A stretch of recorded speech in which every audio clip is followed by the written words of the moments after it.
पिछले 75 सालों से नेटो यूरोप को प्रोटेक्ट करता आया है और नेटो की बैग पर अमेरिका होता था। लेकिन अब डोनाल्ड ट्रंप के आने के बाद सब कुछ बदलने वाला है। डोनाल्ड ट्रंप ये ओपनली कह चुके हैं कि अमेरिका को नेटो से अलग हो जाना चाहिए क्योंकि अब उसकी कोई जरूरत नहीं है। डोनाल्ड ट्रंप की यूक्रेनियन प्रेसिडेंट जेलेंस्की के साथ जो गर्मागरम बहस हुई है, उसके बाद सब यूरोपियन लीडर्स की नींदें उड़ चुकी हैं। जर्मनी के नए चांसलर भी यह कह चुके हैं कि हमें अमेरिका से आजादी चाहिए और नेटो बहुत जल्द खत्म हो जाएगा। मिलियन डॉलर क्वेश्चन यह है कि अगर अमेरिका नेटो से अलग होता है तो क्या यूरोप रशिया से खुद को बचा पाएगा? एक प्रेस कॉन्फ्रेंस में ट्रंप ने जब यूके के प्राइम मिनिस्टर से पूछा कि क्या यूके अमेरिका के बगैर रशिया से लड़ सकता है, तो उनके पास हंसने के अलावा कोई जवाब नहीं था। लेकिन क्या वाकई यूके, जर्मनी और फ्रांस मिलकर भी इतनी स्ट्रांग आर्मी नहीं बना सकते कि उन्हें अमेरिका की जरूरत ही ना पड़े? सबसे इंपॉर्टेंट क्वेश्चन ये है कि नेटो छोड़ने से अमेरिका पर क्या असर पड़ेगा। पिछले कई सालों से अमेरिका ने नेटो के साथ मिलकर दूसरे कंट्रीज में ऑपरेशंस किए हैं, चाहे वो अफगानिस्तान हो, इराक हो या इवन लिबिया हो। अमेरिका ने हर वॉर में नेटो को आगे रखा है। तो अगर अमेरिका नेटो से अलग होता है तो क्या वो खुद इतना पावरफुल है कि अकेले किसी से भी लड़ सके? एक और इंपॉर्टेंट क्वेश्चन ये है कि अगर अमेरिका नेटो से निकल जाता है तो क्या चाइना इसका फायदा नहीं उठाएगा? इसी तरह अमेरिका की आर्कटिक का कंट्रोल लेने की सारी स्ट्रेटेजी तो नेटो पर डिपेंडेंट है। नेटो के टूटने के बाद उसका क्या बनेगा? आज की वीडियो में हम दुनिया के सबसे बड़े मिलिट्री अलायंस के डाउनफॉल पर बात करेंगे। एक ऐसा डाउनफॉल जो पूरे वर्ल्ड ऑर्डर को बदलकर रख देगा और शायद दुनिया एक बार फिर उस स्टेज पर पहुंच जाए जैसे वर्ल्ड वॉर 2 के बाद थी। एक बार फिर आप लोगों से रिक्वेस्ट है कि सच यह है को सब्सक्राइब कर लें ताकि आपको नई आने वाली वीडियोस की नोटिफिकेशन मिलती रहे और हमें मोटिवेशन मिले कि हम ऐसी क्वालिटी वीडियोस बनाते रहे। सबसे पहले यह समझते हैं कि नेटो कैसे और क्यों बना और यह अमेरिका पर इतना डिपेंडेंट कैसे हुआ। असल में वर्ल्ड वॉर 2 के बाद यूरोप काफी कमजोर था और सोवियत यूनियन तेजी से यूरोप की तरफ बढ़ रहा था। ऐसे में सोवियत यूनियन को रोकने के लिए 4 अप्रैल 1949 को North Atlantic Treaty on Organization या शॉर्ट फॉर्म में नेटो बनी। इस ऑन ऑर्गेनाइजेशन का एक ही गोल था कि अगर किसी एक मेंबर कंट्री पर भी अटैक होता है तो सब मिलकर उसे डिफेंड करेंगे। अमेरिका इस ऑन ऑर्गेनाइजेशन को लीड करके इसे मिलिट्री लीडरशिप, न्यूक्लियर प्रोटेक्शन और फाइनेंशियल सपोर्ट दे रहा था। कोल्ड वॉर के दौरान नेटो और भी ज्यादा इंपॉर्टेंट हो गया और अमेरिका ने सोवियत यूनियन से बचने के लिए वेस्ट जर्मनी, इटली और यूके में अपनी परमानेंट मिलिट्री बेसेस बनाना शुरू कर दी। वक्त गुजरने के साथ साथ बहुत से यूरोपियन मुल्कों ने अपनी मिलिट्री स्पेंडिंग कम कर दी और अमेरिकी प्रोटेक्शन पर रिलाई करना शुरू कर दिया। 1991 में जब सोवियत यूनियन टूटा तो बहुत से लोगों का ख्याल था कि अब शायद नेटो की जरूरत नहीं है, मगर नेटो टूटने के बजाय और एक्सपेंड करने लगा। बेसिकली बहुत से ईस्टर्न यूरोपियन कंट्रीज जो पहले सोवियत कंट्रोल में थे, वो भी अब नेटो को ज्वाइन करना चाहते थे। उन्हें यह डर था कि रशिया कहीं दोबारा उन पर कब्जा न कर ले और फिर 1999 में पोलैंड, हंगरी और चेक रिपब्लिक के नेटो ज्वाइन करने से नेटो रशिया के करीब आ गया। 2004 तक एस्टोनिया, लाटविया, लिथुआनिया और दूसरे बहुत से कंट्रीज भी नेटो के मेंबर बन गए और नेटो बिल्कुल रशिया के बॉर्डर्स तक पहुंच गई। रशिया के लिए ये एक डायरेक्ट थ्रेट थी और उसने वेस्ट पर इल्जाम लगाया कि उन्होंने तो वादा किया था कि वह कोल्ड वॉर के बाद नेटो को और एक्सपेंड नहीं करेंगे। नेटो ने इस इल्जाम के बावजूद 2008 में यूक्रेन और जॉर्जिया को भी प्रॉमिस कर दिया कि वो भी फ्यूचर में नेटो ज्वाइन कर सकते हैं। नेटो को इतने करीब होते देखकर रशिया भड़क गया और उसने उसी साल जॉर्जिया पर अटैक कर दिया। यह एक साइन था कि रशिया अब नेटो की मजीद एक्सपेंशन बर्दाश्त नहीं करेगा।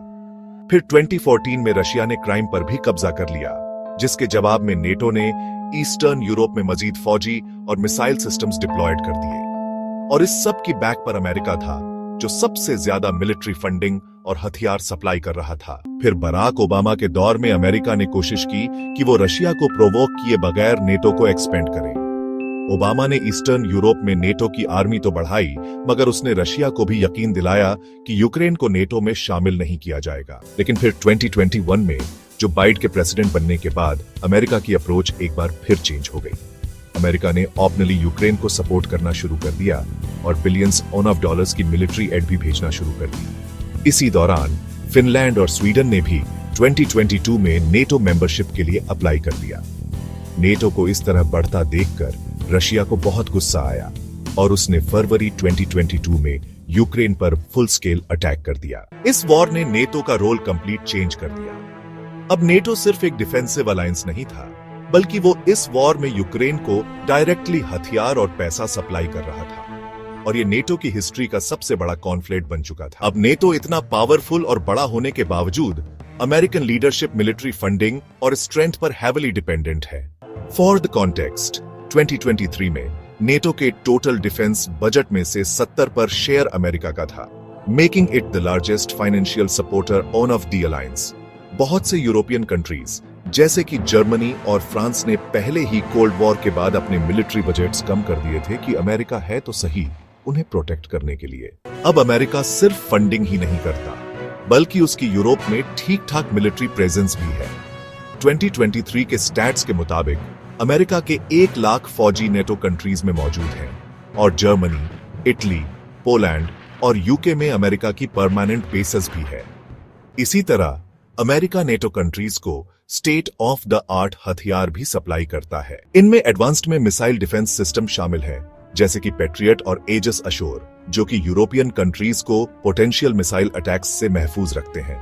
इसी तरह अमेरिका F-35, F-16 और F-15 जैसे मिलिट्री जेट्स भी नेटो कंट्रीज को सप्लाई करता है।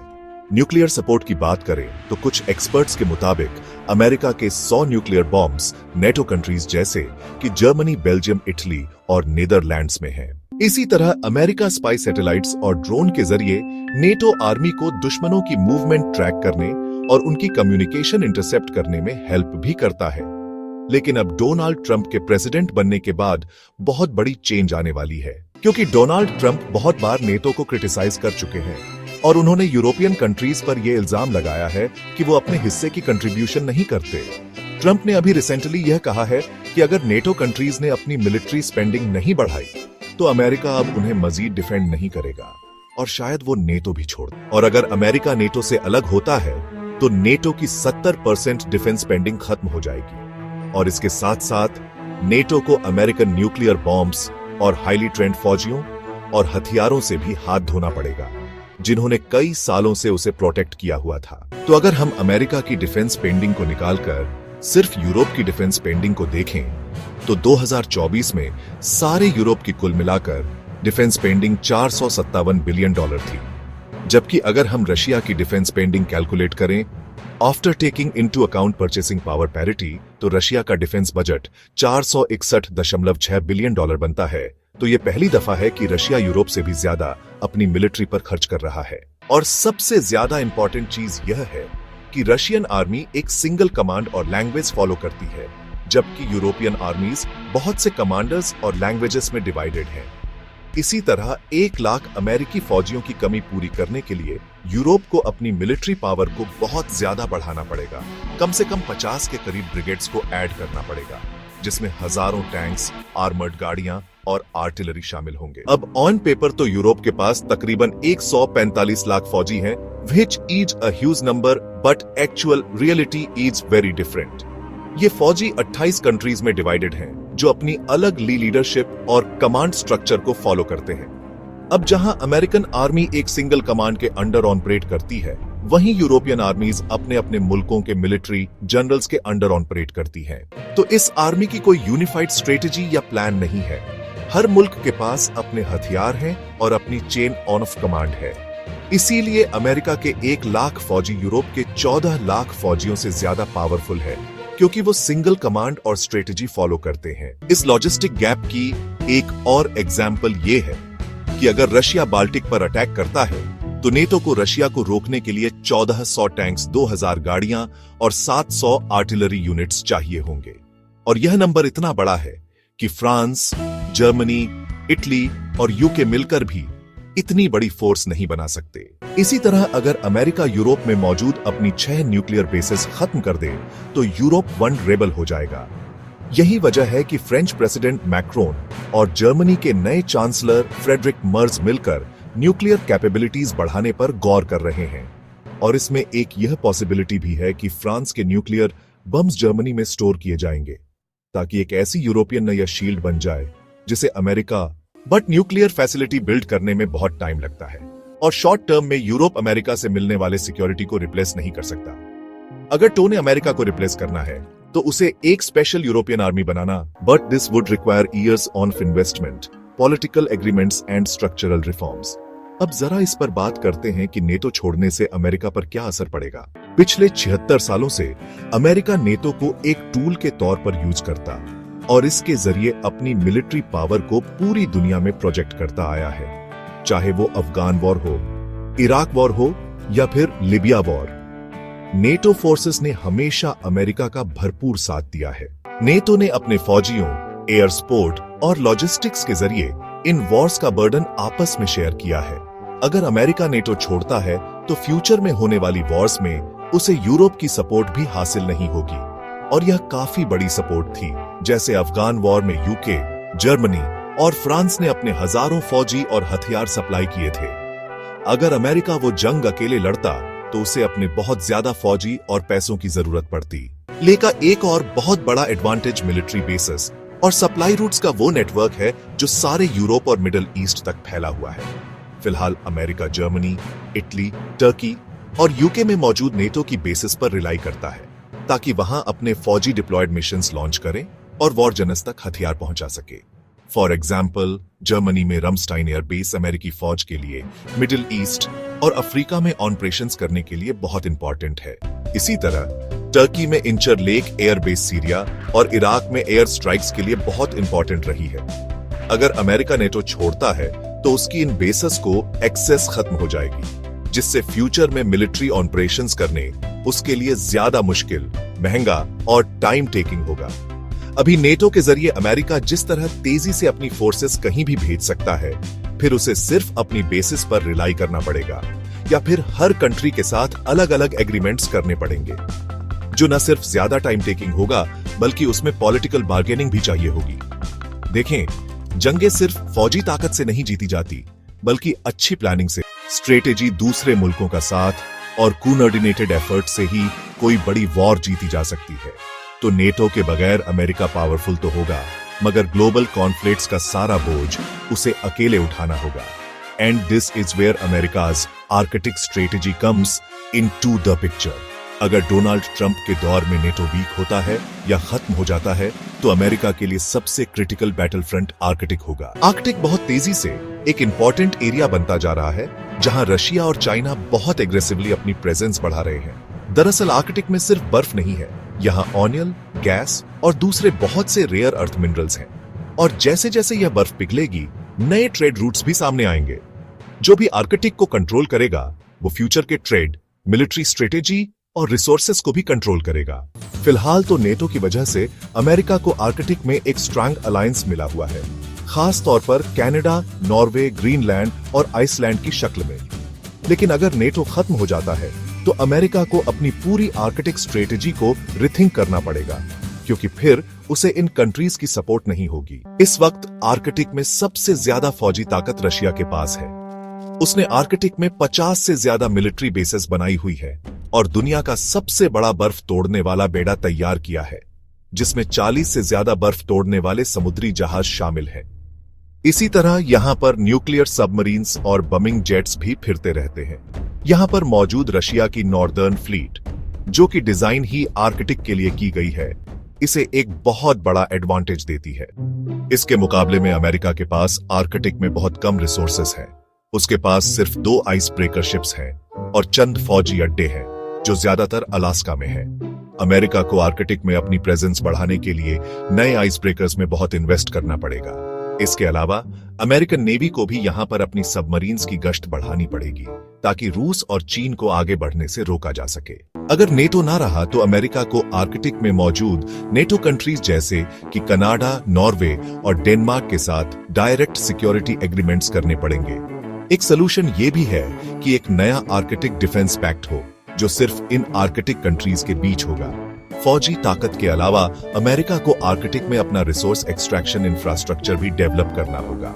रशिया तेजी से आर्कटिक के ऑनियल और गैस रिजर्व्स पर कब्जा करता जा रहा है, इसीलिए अमेरिका को भी अपनी ड्रिलिंग और माइनिंग ऑपरेशंस को एग्रेसिवली बढ़ाना पड़ेगा ताकि वो आर्कटिक में अपनी डोमिनेंस कायम रख सके। आर्कटिक को कंट्रोल में लेने के लिए अमेरिका को यहाँ मजीद पोर्ट्स, मिलिट्री बेसेस और रिसर्च फैसिलिटी बनानी पड़ेंगी। इसके अलावा अमेरिका को आर्कटिक में चाइना के बढ़ते हुए इन्फ्लुएंस का भी मुकाबला करना होगा। हालांकि चाइना आर्कटिक कंट्री नहीं है, मगर उसने खुद को नियर आर्कटिक कंट्री डिक्लेयर किया हुआ है और वो यहाँ के ट्रेड रूट्स, इंफ्रास्ट्रक्चर और रिसोर्स एक्सट्रैक्शन प्रोजेक्ट्स पर भी हेविली इन्वेस्ट कर रहा है।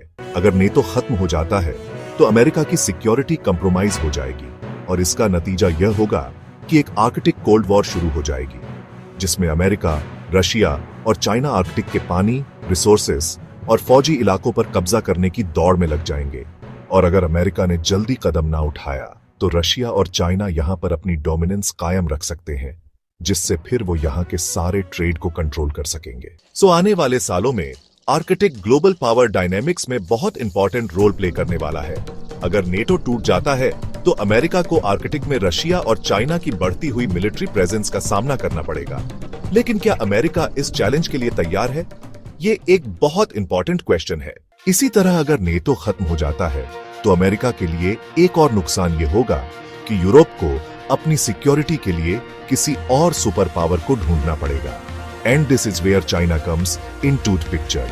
अगर अमेरिका नेटो छोड़ता है तो चाइना यूरोपियन कंट्रीज को सिक्योरिटी ऑफर करके उनके साथ एक स्ट्रांग इकोनॉमिक और मिलिट्री रिलेशंस बिल्ड कर सकता है। अब हिस्टोरिकली तो यूरोप हमेशा वेस्ट के साथ रहा है, मगर चाइना ने पिछले कुछ सालों में यूरोप में अरबों डॉलर्स की इन्वेस्टमेंट की है, स्पेशली उसकी इंडस्ट्री, इंफ्रास्ट्रक्चर और टेक्नोलॉजी में। इसी तरह बेल्ट एंड रोड इनिशिएटिव के जरिए चाइना ने यूरोपीय मुल्कों में बहुत इन्वेस्टमेंट की है, जिससे हाईवेज, रेलवे, पोर्ट्स और एनर्जी प्रोजेक्ट्स को फंड किया जा रहा है।